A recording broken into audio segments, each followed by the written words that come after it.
everyone, it's Andy from Hobby Headquarters, and I've got two exciting new kits to share with you today. Both of them are from Border Models, and unusually enough, both of them are in 35th scale, even though we have an airplane right here. And that's the first one I'll tell you about. This is the brand new, soon-to-be-released Ju-87 in 35th scale. And this is a G2, so this is the later war one that has the two 37mm guns slung underneath the wings. That is brand new in 35th scale. And they also have the new Panzer II luchs. This is a reconnaissance vehicle that was mid to late war on it there.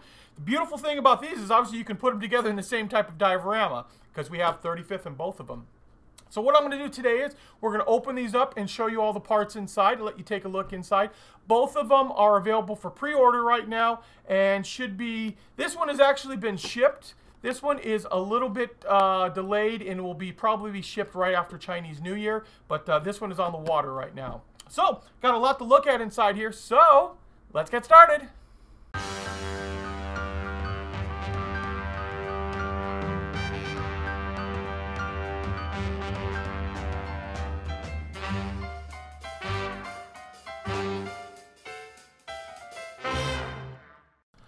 Before we get started looking at these two new kits from Border Models, what I thought I would do too is show you two other kits that have been announced by Border Models, actually just recently. One of them is the brand new 88mm flak gun from Border, and you're seeing that in the pictures right now of the box art. And also been announced from them is the Panzer IV. And both of these are probably going to be due out sometime in early summer, but we do have some picture of the box art right now, so very excited to get a hold of both of those as well.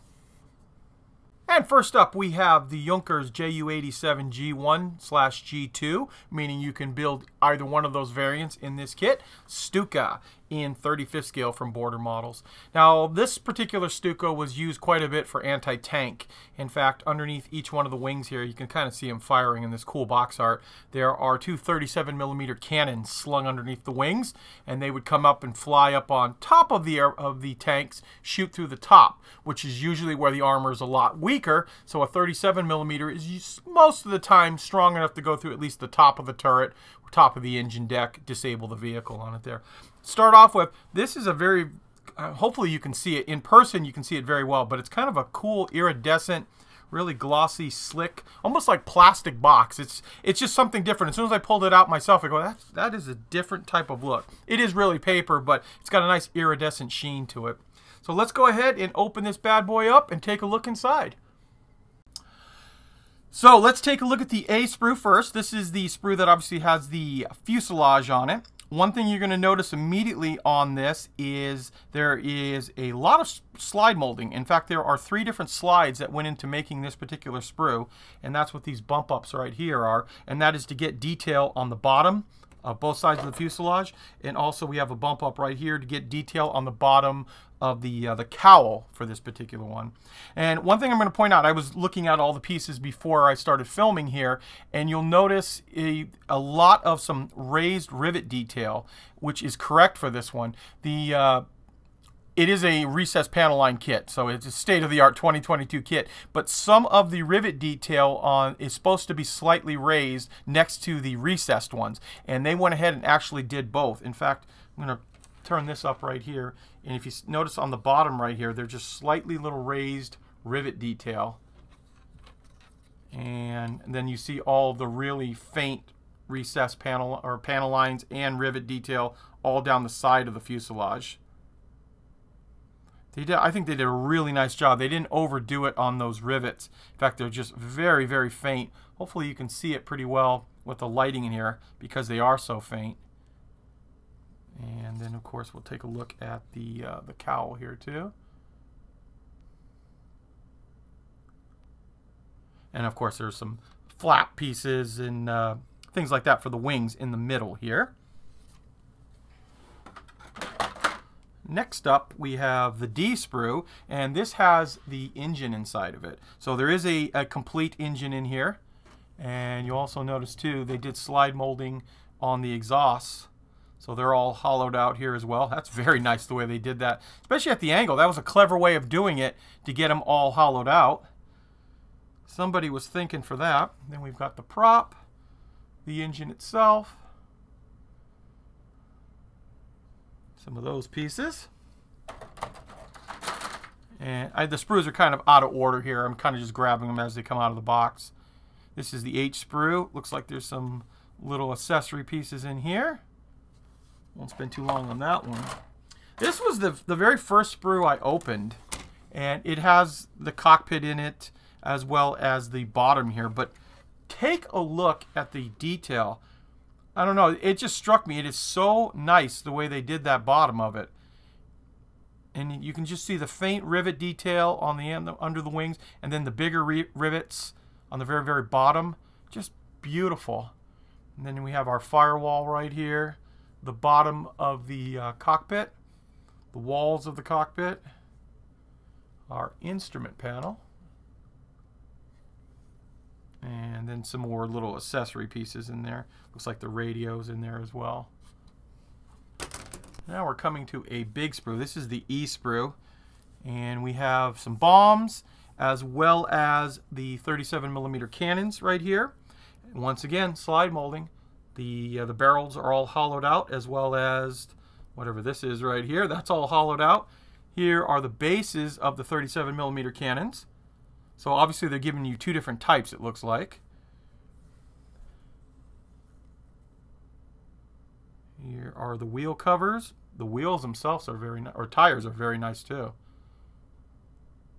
And it looks like they're weighted on the bottom as well. Yeah, they are weighted on the bottom. Very nice.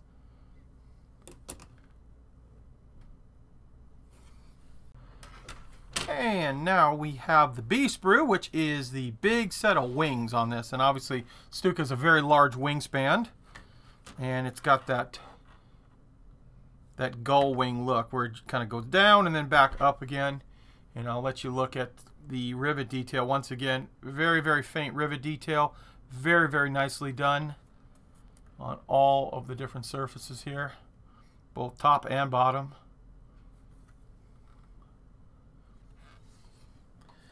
And we also get a large amount of clear parts. So there are two sprues for the clear, so there's some different canopy options. I'm just going to kind of get in there close for you. You can take a look at them. Like that, and that particular one. You also get a fret of photo etch. Looks like for some of the like radiators, things like that. Looks like there's two sights inside there too for the cockpit. And as a bonus on the initial run, there is a resin figure of Rudel in here, who was a famous pilot who flew the late Stuka, the G1 and G2.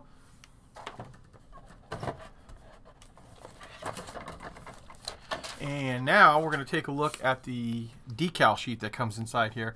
And quick little thing, as we're looking at the decals here, notice up in the corner here, there are some 109 decals in here, and that is to make up for the fact that in the original 109 G6 that they came out with in 35th scale, they did not have decals for the cockpit in there. And so they've gone ahead and put them onto the Stuka one, thinking most people who bought the 109 will also be buying the Stuka too. And then here are the decals for the instrument panel for the Stuka. And very nice looking decals.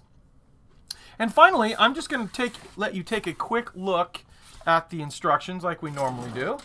And I'll just turn through these here and let you see how it goes together. It's actually a very small instruction book. So you got the first page here with the full engine.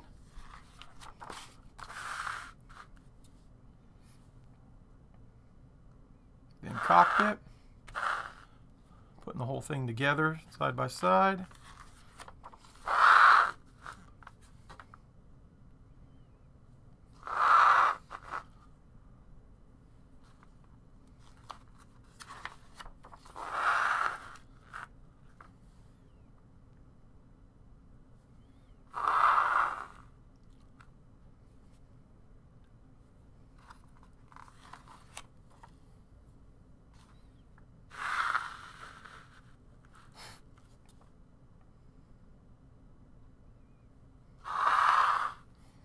So in 11 pages, you get the entire model built. And then, oh, actually, I should say page 12, 11 steps, and just putting on the front. And then they have the 2 different markings that they show in here, which I'll pull it this way. So here's one for the G1, and flipping this around for the markings for the G2. And they don't show swastikas in the instructions, but remember, the swastikas are in the actual decal sheet. And now we're going to take a look at the new border model Panzer II L luchs, and this is a late production version. This is a reconnaissance tank, Panzer II, and once again, same iridescent box like the Stuka. Kind of a nice little effect to it. So let's take a look at the parts. Here we are. Here is the first sprue we're going to take a look at. Once again, kind of out of order. Just grab them out of the box as they were stacked in there. So we've got our rear engine deck right here. Like tow hooks, looks like the radio, some of the equipment, spare track links, the antenna, things like that.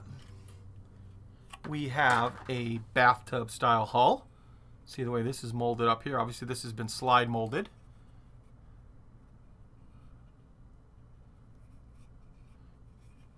Small little vehicle. Then we have our upper part of the hull and part of the turret.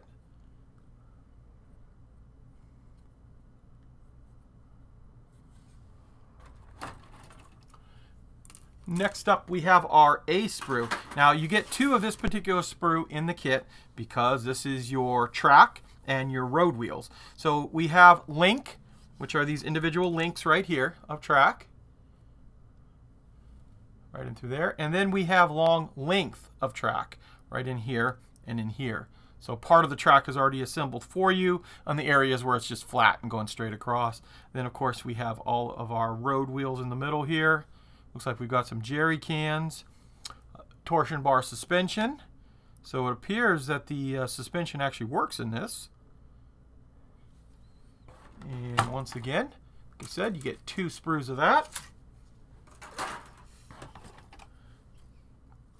And here we are. Here we've got our fenders and part of the turret and a little bit of the engine detail. There is some slide molding on this. Looks like we've got our machine gun right here. And here is the barrel, slide molded barrel. Some more tools. This part's right here. The fire extinguisher and part of the gun is slide molded. And then a close-up of the fenders there.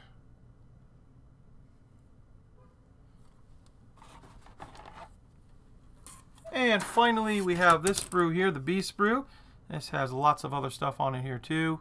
Looks like some of the stowage racks for jerry cans. Looks like it's got the matlet on this one. Some more slide. Oh, here's the back of the gun. And some slide molding done on the side here.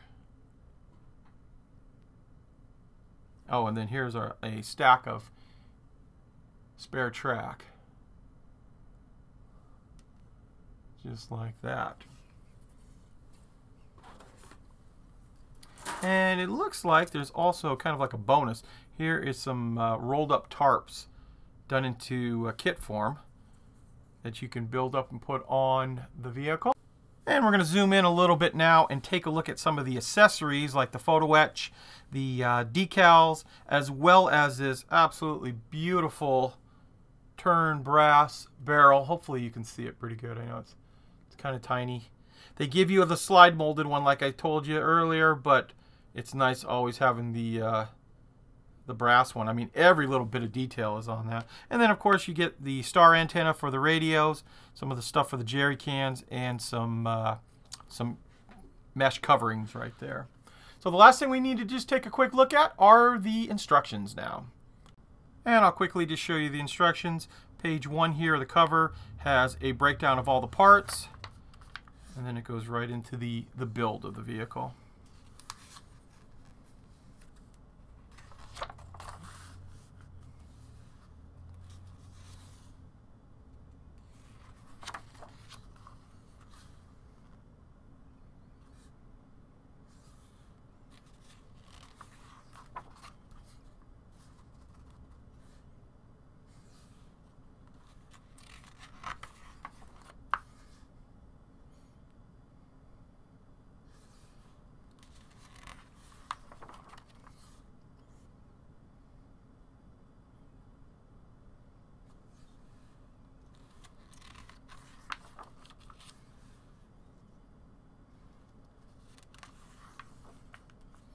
And now we're at the color plates. And they've got a couple of different color and markings here. All in the late war tricolor. So there you are. There is a quick look at the new Panzer II luchs from Border Model and 35th scale. It is, like I said, it's almost done with production right now from what we've heard from Border, and should be shipping out from them probably after Chinese New Year, because it's that's coming up next week, and then it should be coming out shortly after that, and then they should be in the United States probably late March, early April on that. So there you go, guys. I want to take this opportunity to thank you as always for watching, and please stay tuned because we have many more videos coming.